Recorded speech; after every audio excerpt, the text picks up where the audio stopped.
দুনিয়ার সব জানলাম, দুনিয়ার সব জানলাম, কিন্তু কোরআন হাদিস সম্পর্কে আমার কোনো যদি নলেজ না থাকে, কোনো ধারণা না থাকে, তাহলে আমার পুরা জিন্দেগিটাই বেকার।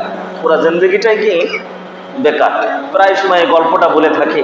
এক নৌকার ভিতরে একজন ইঞ্জিনিয়ার, একজন ডাক্তার, একজন ব্যারিস্টার, এনারা সবাই নৌকায় সওয়ার হয়েছে। তো নৌকার মাঝিরে বলতেছে, মাঝি তুমি কি ডাক্তারি বোঝো, লেখাপড়া করিছো? না স্যার, মুখ্য সূক্ষ্ম মানুষ, আমি ডাক্তারি কেমনে পড়বো?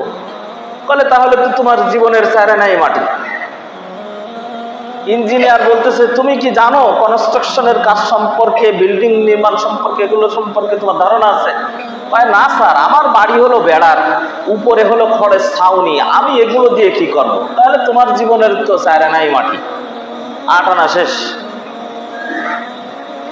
এখন ব্যারিস্টার সাহেব বলতেছে মামলা মোকদ্দমা ওকালতি সম্পর্কে তোমার কোন ধরনের আইন সম্পর্কে তোমার কোন জ্ঞান আছে?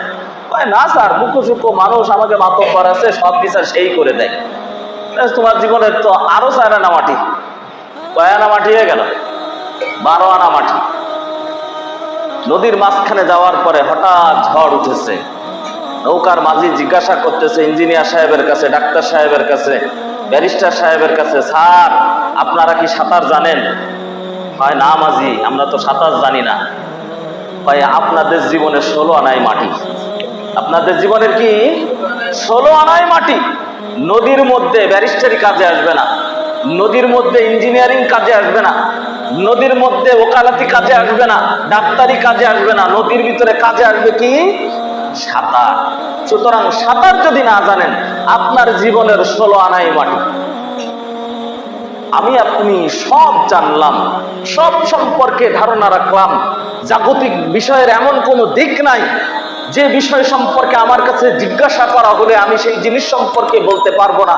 কিন্তু কোরআন হাদিস সম্পর্কে যদি আমি কোনো ধারণা না রাখি, তাহলে আমার জীবনের 16 আনাই মাটি।